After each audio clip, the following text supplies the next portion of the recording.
You're listening to Spring River Chronicle. Audio on the go. First National Banking Company. Get checking that pays with Super Plus Checking at FNBC. Memorial Day. In the beginning, Memorial Day was officially proclaimed May 5, 1868 by General John Logan, National Commander of the Grand Army of the Republic, in his General Order No. 11, and was first observed May 30, 1868, when flowers were placed on the graves of Union and Confederate soldiers at Arlington National Cemetery. The first state to officially recognize the holiday was New York in 1873. By 1890 it was recognized by all of the northern states. The South refused to acknowledge the day, honoring their dead on separate days until after World War I, when the holiday changed from honoring just those who died fighting in the Civil War to honoring Americans who died fighting in any war. It is now celebrated in almost every state on the last Monday in May, passed by Congress with the National Holiday Act of 1971 PL 90-363, to ensure a three-day weekend for federal holidays, though several southern states have an additional separate day for honoring the Confederate war dead: January 19 in Texas, April 26 in Alabama, Florida, Georgia, and Mississippi, May 10 in South Carolina, and June 3 Jefferson Davis birthday in Louisiana and Tennessee. In 1915, inspired by the poem In Flanders Fields, Moyna Michael replied with her own poem, We cherish too the poppy red that grows on fields where valor led. It seems to signal to the skies that blood of heroes never dies. She then conceived of an idea to wear red poppies on Memorial Day in honor of those who died serving the nation during war. She was the first to wear one, and sold poppies to her friends and co-workers, with the money going to benefit servicemen in need. Later Madame Guerin from France was visiting the United States, and learned of this new custom started by Ms. Michael, and when she returned to France, made artificial red poppies to raise money for war orphan children and widowed women. This tradition spread to other countries. In 1921, the Franco-American Children's League sold poppies nationally, to benefit war orphans of France and Belgium. The league disbanded a year later, and Madame Guerin approached the veterans of foreign wars for help. Shortly before Memorial Day in 1922, the VFW became the first veterans organization to nationally sell poppies. 2 years later, their Buddy Poppy program was selling artificial poppies made by disabled veterans. In 1948, the United States Post Office honored Ms. Michael for her role in founding the National Poppy Movement by issuing a red 3-cent postage stamp with her likeness on it. Traditional observance of Memorial Day has diminished over the years. Many Americans nowadays have forgotten the meaning and traditions of Memorial Day. At many cemeteries, the graves of the fallen are increasingly ignored, neglected. Most people no longer remember the proper flag etiquette for the day. While there are towns and cities that still hold Memorial Day parades, many have not held a parade in decades. Some people think the day is for honoring any and all dead, and not just those fallen in service to our country. There are a few notable exceptions. Since the late 50s, on the Thursday before Memorial Day, the 1,200 soldiers of the 3D, the United States Infantry, place small American flags at each of the more than 260,000 gravestones at Arlington National Cemetery. They then patrol 24 hours a day during the weekend, to ensure that each flag remains standing. In 1951, the Boy Scouts and Cub Scouts of St. Louis began placing flags on the 150,000 graves at Jefferson Barracks National Cemetery, as an annual good turn, a practice that continues to this day. More recently, beginning in 1998, on the Saturday before the observed day for Memorial Day, the Boy Scouts and Girl Scouts place a candle at each of approximately 15,300 grave sites of soldiers buried at Fredericksburg and Spotsylvania National Military Park on Marais Heights, the Luminaria program. And in 2004, Washington, D.C. held its first Memorial Day parade in over 60 years. To help re-educate and remind Americans of the true meaning of Memorial Day, the National Moment of Remembrance. The resolution was passed on December 2000, which asks that at 3 p.m. local time, for all Americans to voluntarily and informally observe in their own way a moment of remembrance and respect, pausing from whatever they are doing for a moment of silence or listening to taps. The moment of remembrance is a step in the right direction, to returning the meaning back to the day. What is needed is a full return to the original day of observance. Set aside one day out of the year for the nation, to get together to remember, reflect and honor those who have given their all in service to their country. You're listening to Spring River Chronicle. Audio on the go. First National Banking Company. Get checking that pays with Super Plus Checking at FNBC. Fire sparks compassion. Community rallies behind family to extinguish their needs. By Lauren Siebert. The home of Stephen and Tanya Sparks and their 4 children was claimed by fire May 13, on FM 101, Road in Highland. The Highland Fire Department was dispatched at approximately 3 a.m. When firefighters arrived, the home was fully engulfed in flames and the roof had fallen in. They began to attack the fire in order to prevent it from spreading further, using nearly 15,000 gallons of water and 10 gallons of foam, while trying to put out the blaze. According to homeowner Tanya Brown Sparks, she and her family were out of town when the fire occurred. "My kids were at their dad's for the weekend and my husband and I had gone to visit my dad," said Sparks. "My dad has been battling cancer for 3 years and we gave him a birthday party." Sparks explained that her phone had died while she was away and that when she turned it on the following morning there was a voicemail informing her of the fire. "I turned my phone on and the voicemail was from my mother-in-law in Hardy," said Sparks. "What had happened was one of the cops had come and knocked on the door to let us know our house was on fire and to see if there was anyone in there, but there wasn't and it had burnt to the ground." According to the Highland Fire Department, the cause of the fire is unknown at this time. They don't know exactly what happened.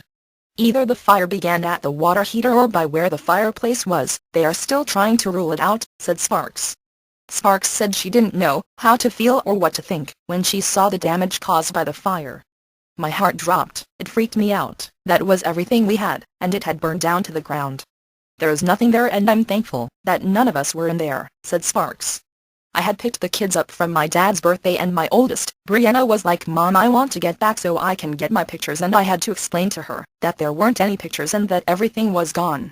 Sparks explained that it was the irreplaceable things that really made her feel the sting of the fire. "I have never been like this in my life. I couldn't get to sleep at night," said Sparks. "The material things you can get back, it's the pictures and the things that the kids had made for me all the way through school and the Mother's Day stuff that was on the table that can't be replaced." Sparks said that the American Red Cross has stepped in to meet their immediate needs, and that the community has really pulled together to support them. "Everybody in this community has come together and helped, and I've never seen people come together like this community has," said Sparks. "I want everyone to know how much I appreciate everything and how much they have helped. I'm thankful that everybody is here, because it could have been our lives." The Sparks family is in need of furniture and clothing. If you would like to donate to help them get back on their feet, please contact Tanya at 870-955-9286. Brianna Brown, age 16, sizes 3 to 4 jeans, small to med shirts and size 8 shoes. Zachary Brown, age 12, size 10 to 12 jeans, tops 10 to 12 and 6 to 12 show. Madison Brown, age 9, size 7 to 8 jeans, and tops and 2 shoes. Easton Sparks, size 12 to 18 months.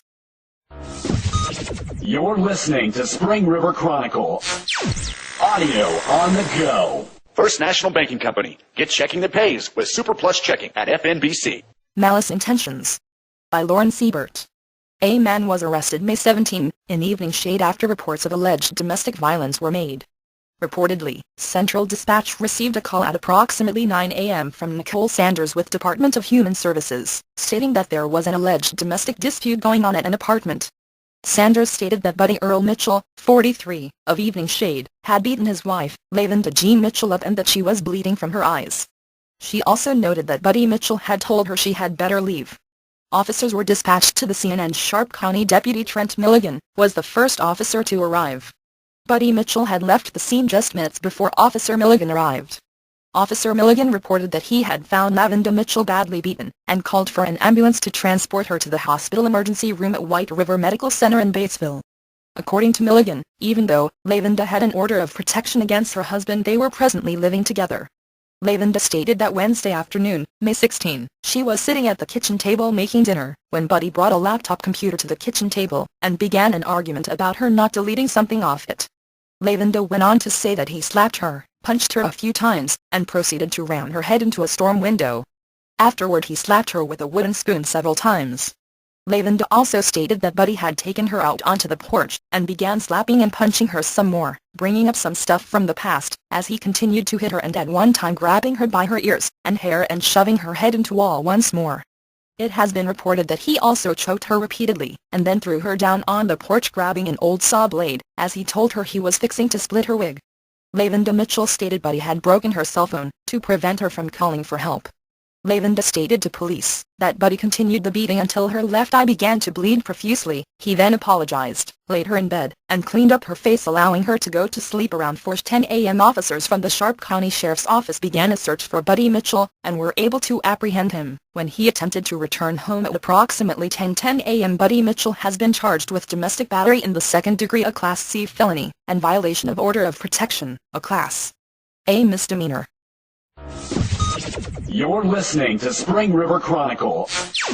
Audio on the go. First National Banking Company. Get checking that pays with Super Plus Checking at FNBC. ARC, Providing Immediate Needs. By Lauren Siebert. When disaster strikes, the American Red Cross is standing by ready to help. The American Red Cross is working to ease the suffering of those who have been struck by tragedy throughout the Tri-County area.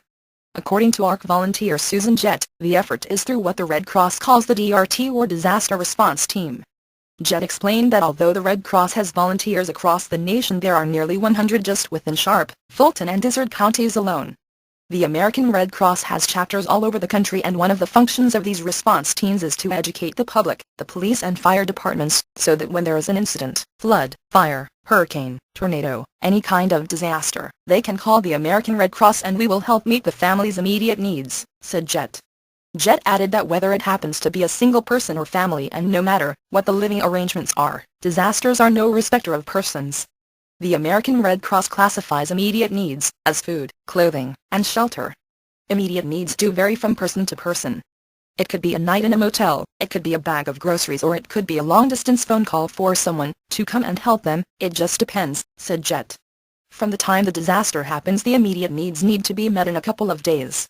But because we are still educating in this area, sometimes the firemen don't call us or the police don't call us for a couple of days, and by then sometimes the need level has changed. The sooner we know, the better. Jett explained the idea for the DRT in our area came several years ago during a flood, when there was no other form of relief. According to Jett, several years ago there was a flood, and during the flood, the people that lived in the townhouses in the village had nowhere to go. The pastor of the Cherokee Village United Methodist Church at that time offered the church as a sanctuary, but having little to offer the people that came for shelter was an eye-opening experience for the church. We didn't have anything but a pot of coffee and a couple of bags of peanuts, but that started us working on how to become a shelter and what to do to help fill immediate needs, said Jett. It has taken us 2 years to get all these details worked out, and every day we learn something new. There is an American Red Cross office located in the Mission of Hope on the 4-lane in Hardy. We have a local American Red Cross office in the Mission of Hope, and there is a Red Cross trailer out front of the mission loaded with sheltering stuff, and so, if we have a fire or tornado or flood, we will be able to help, said Jett. Jett noted the Red Cross is always looking for people to lend a hand. If you are interested in becoming a volunteer for the American Red Cross, no matter the age or skill level, there is something you can do for the American Red Cross, said Jett. The Red Cross reaches out to everybody, and everyone has a skill set the Red Cross can put to good use. For police and fire departments, if disaster has stricken a family in our district, please contact the American Red Cross in Jonesboro 870-932-3212, or please contact our local volunteers Diane Nesmith at 870-257-2570 or Susan Jett at 870-257-5377.